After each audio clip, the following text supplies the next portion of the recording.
Alors, ce qui est important dans la question des bénéfices, c'est qu'il n'y a pas que des bénéfices pour les pratiquants sportifs. Il y a des bénéfices donc, pour les pratiquants, il y a des bénéfices pour les entraîneurs et il y a des bénéfices pour les clubs en tant que tels.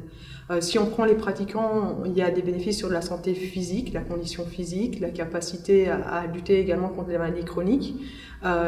Si on prend les entraîneurs, il y a une augmentation de la motivation, il y a une meilleure clarification du rôle également qu'ils ont à jouer. Il y a aussi un meilleur sentiment d'appartenance au club. Si on prend le club, c'est l'idée que cette promotion de la santé permet de jouer un rôle dans la communauté locale. Elle permet également de mobiliser plus de monde et puis d'attirer peut-être des publics qui n'ont pas l'habitude, avec lesquels ils n'ont pas l'habitude de travailler.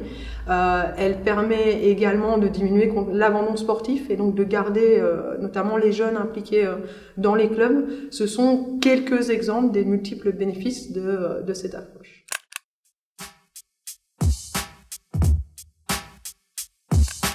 Oui, je pense que une des choses qu'on voit, notamment scientifiquement dans la littérature, la plus grosse faiblesse des clubs à l'heure actuelle, c'est cette question d'écriture et cette question de documents politiques qui permettent de guider leur action.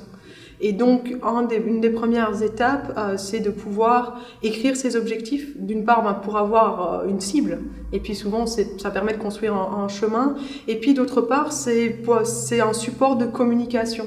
Et donc, c'est l'idée d'utiliser soit un projet pédagogique, plutôt en voyant ou en utilisant des notions qui peuvent être proches de l'éducation populaire, ou ça peut être aussi simplement créer une charte de bonne conduite ou une charte de comportement de santé qui permet aussi au club, d'une part, d'expliquer le rôle du club et puis ce qu'il est attendu, en tout, quelque part les devoirs, mais aussi les obligations, entre guillemets, des pratiquants, et de cadrer un petit peu le rôle et l'espace de chacun.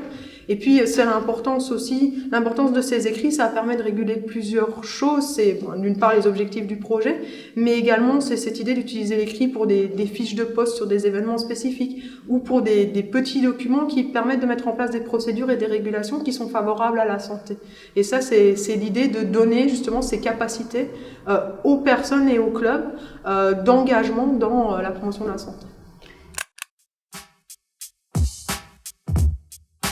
Je pense que cette journée, elle est importante parce que c'est une journée qui fédère les acteurs. Et puis les acteurs à différents niveaux, donc que ce soit l'idée de pouvoir inviter des chercheurs étrangers à venir présenter leurs travaux, mais l'idée aussi de pouvoir inviter des gens qui font vivre le territoire et qui proposent de l'activité physique sous différentes formes sur le territoire, de regrouper des élus, de regrouper le monde scientifique, de regrouper les acteurs de terrain et pour une journée, pouvoir discuter ensemble et réfléchir ensemble à comment améliorer, d'une part, la pratique d'activité physique, mais également la pratique sportive.